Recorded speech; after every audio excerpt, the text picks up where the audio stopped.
दोस्तों नमस्कार, मैं जगन्नाथ गौतम देश रोजाना यूट्यूब मंच पर आपका स्वागत है। दोस्तों, इजराइल ईरान युद्ध के कारण पूरे विश्व की राजनीति में उथल पुथल मची हुई है। कहाँ तो रूस और यूक्रेन युद्ध से ही पूरी दुनिया परेशान थी, उसके साइड इफ़ेक्ट पूरी दुनिया पर पड़ रहे थे। सभी देशों के शेयर मार्केट पर रूस और यूक्रेन, इजराइल और फिलिस्तीन युद्धों की साया पड़ा हुआ था और उससे सारे विश्व की आर्थिक स्थिति डामाडोल हो रही थी। लेकिन इस बीच ये जो तीसरा फ्रंट इजराइल और ईरान वार का खुला है, इससे स्थितियां और बिगड़ गई हैं। कौन किस खेमे में जाएगा, किसके साथ रहेगा, कौन किसका साथ देगा, इस पर भी चर्चाएं तेज हो गई हैं।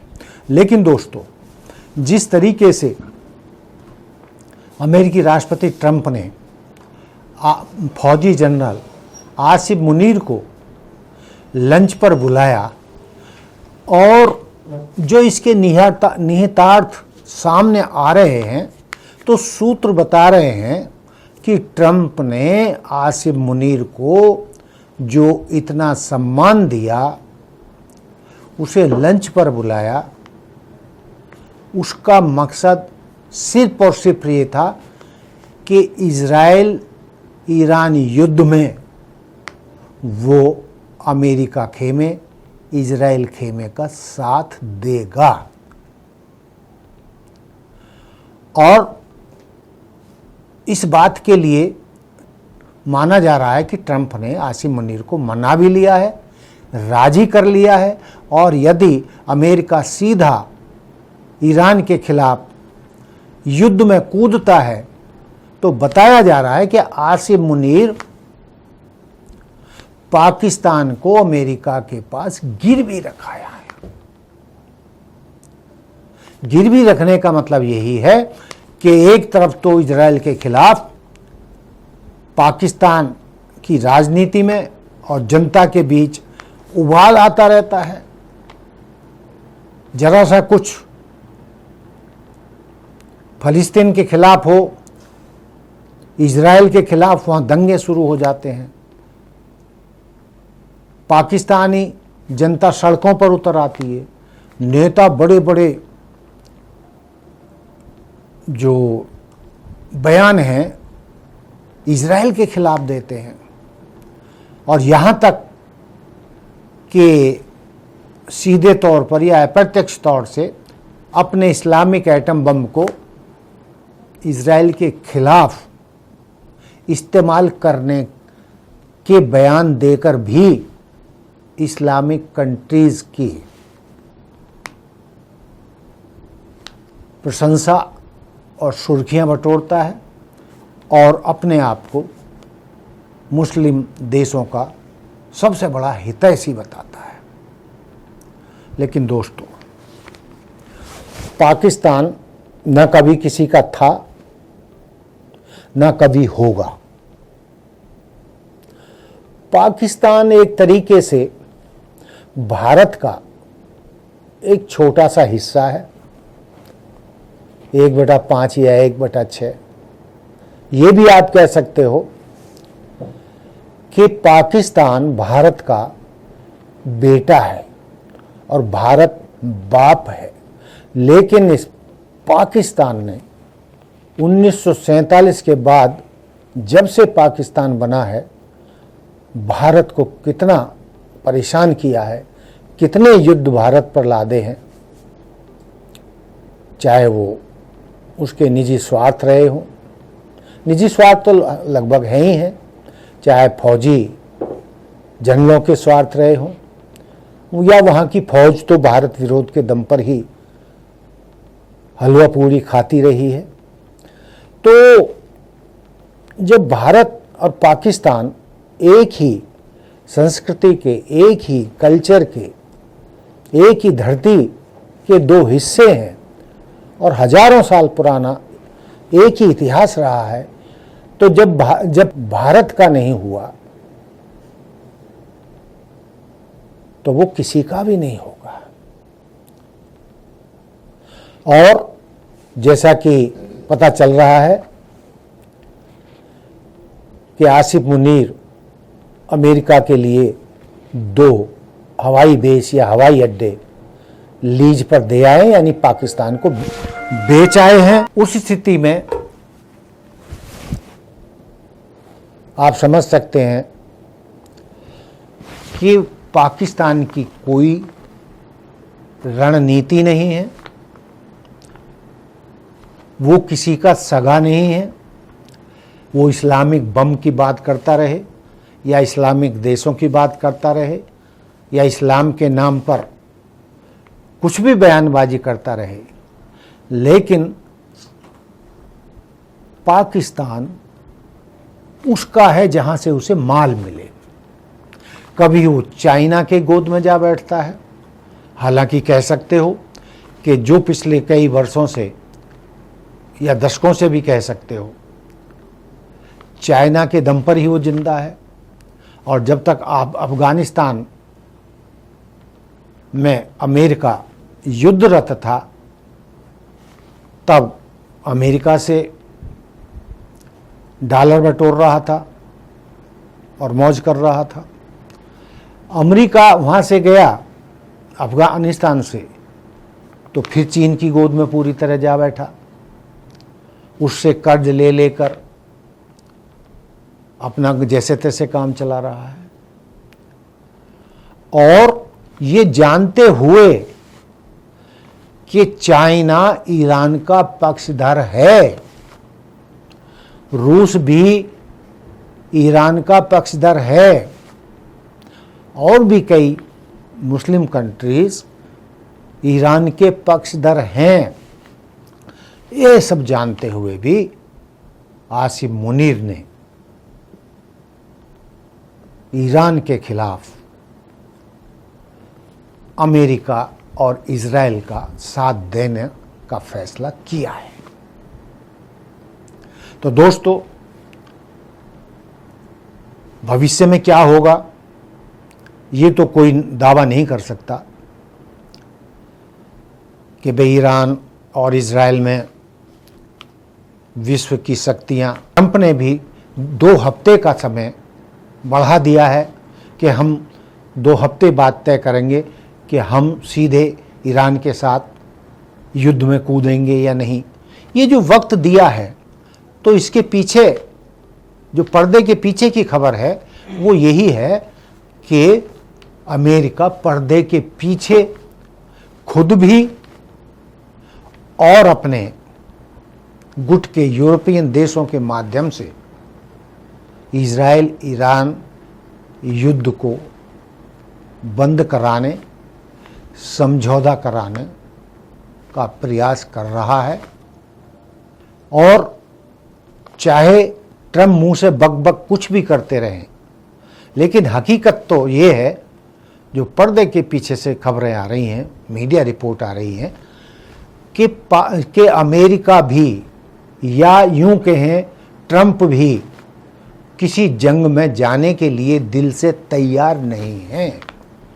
चूंकि वो तो दूसरी बार अमेरिका में सत्ता में आए इस बिना पर हैं कि वो अमेरिका को दोबारा ग्रेट बनाएंगे, अमेरिका को युद्धों से दूर रखेंगे, अमेरिकी फौज को दूसरे की आग में जलने नहीं देंगे, अपने फौजियों को दूसरे देशों की युद्धों में लड़ाई के लिए नहीं भेजेंगे। तो ट्रंप कोई युद्ध नहीं लड़ना चाहते और वो सीधे तौर पर ईरान के खिलाफ जंग में कूदना भी नहीं चाहते। अमेरिका की जनता, विपक्ष के नेता और जो बड़ी लॉबी, शक्तिशाली लॉबी हैं अमेरिका की, वो बराबर ट्रंप को याद दिला रही हैं कि तुम क्या क्या वादे करके अमेरिका में राष्ट्रपति बने हो और आपने दावा किया है कि अमेरिका फर्स्ट, और वो अमेरिका को पुनः अमीर बनाएंगे, शक्तिशाली बनाएंगे, ग्रेट बनाएंगे। तो फिर इन हालात में युद्ध में कूदना ट्रंप के लिए बड़ा मुश्किल है, और वो इसीलिए उन्होंने ये 15 दिन का टाइम दिया है।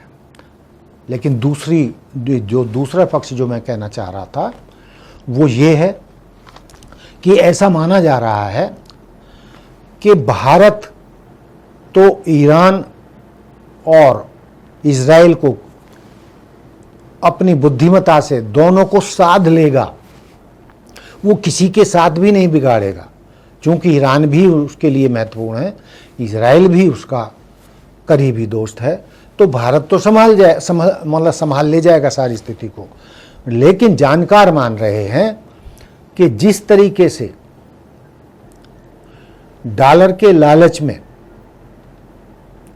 आसिफ मुनीर पाकिस्तान को ट्रंप के हाथों गिरवी रखाए हैं, जो चर्चा मीडिया में चल रही है, उन हालात में यदि सचमुच अमेरिका सीधा युद्ध में कूदा और पाकिस्तान ने अपने हवाई बेस या हवाई अड्डे ईरान पर हमला करने के लिए अमेरिका को दिए, तो माना जा रहा है, ऐसी रिपोर्टें छन छन कर आ रही हैं कि ईरान और चाइना दोनों मिलकर पाकिस्तान को ठोकेंगे, इसे बर्बाद कर देंगे।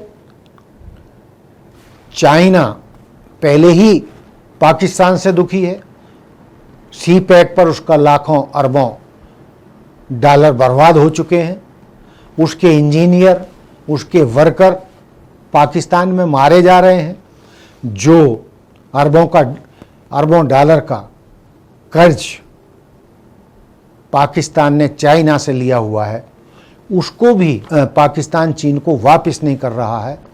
और इतना होते हुए भी यदि पाकिस्तान पूरी तरीके से अमेरिका की गोद में जा बैठता है, जैसा कि बैठ गया है ऐसा लगता है, और उन चाइना और रूस के दोस्त ईरान के खिलाफ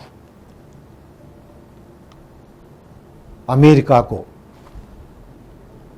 जंग लड़ने के लिए पाकिस्तान के बेस देता है या सीधे तौर पर ईरान के खिलाफ युद्ध में काम करता है, तो दोस्तों का माना जा रहा है कि ईरान और चाइना मिलकर पाकिस्तान को ठोकेंगे और अमेरिका भी उन हालात में बचा नहीं पाएगा, क्योंकि दिल से अमेरिका भी पाकिस्तान को विश्वसनीय नहीं मानता। और ये सब जानते हैं कि अफगानिस्तान अमेरिका युद्ध में भी किस तरीके से पाकिस्तान ने डबल गेम किया था और किस तरीके से अमेरिका से अरबों डॉलर वसूले थे अमेरिका को बेस देने के लिए, और उधर पर्दे के पीछे वो तालिबानों की भी और अफगान की भी कथित तौर पर मदद करता रहा था। तो ये तो अमेरिका की मजबूरी है, क्योंकि उसे यदि युद्ध में उतरना पड़ा तो उसे पाकिस्तान की जरूरत पड़ेगी, क्योंकि वो सीधे अमेरिका से तो युद्ध लड़ेगा नहीं, वो ईरान के आसपास ही अपने अड्डे जमाकर बेस लेकर ईरान के खिलाफ युद्ध में उतरेगा, यदि ऐसे हालात आए तो। और इन हालात में पाकिस्तान की ईरान से और गल्फ कंट्रीज से हमेशा के लिए दुश्मनी हो जाएगी। भारत को उसने दुश्मन बनाए रखा है, अफगानिस्तान से उसकी पट नहीं रही है, चाइना और रूस भी उससे नाराज हो जाएंगे। आसिफ मुनीर का ट्रंप के साथ लंच करना पाकिस्तान के लिए आत्मघाती कदम साबित हो सकता है। बेशक उसे कुछ समय के लिए डॉलरों की बौछार हो जाए, लेकिन युद्ध हमेशा तो रहेगा नहीं। और इसके जो साइड इफेक्ट हैं, जानकार मान रहे हैं कि पाकिस्तान ने इजराइल ईरान युद्ध में खुद को बुरी तरीके से फंसा लिया है और इसके साइड इफेक्ट इतने खतरनाक होने वाले हैं कि पाकिस्तान को छठी का दूध याद आ जाएगा। ऐसा मैं नहीं कह रहा दोस्तों, जो मीडिया में रिपोर्ट आ रही हैं वो जानकार कह रहे हैं। हालांकि हम निजी तौर पर चाहते हैं, भारत भी निजी तौर पर चाहता है कि इजराइल इराक युद्ध ना हो, दोनों ही इसके दोस्त हैं।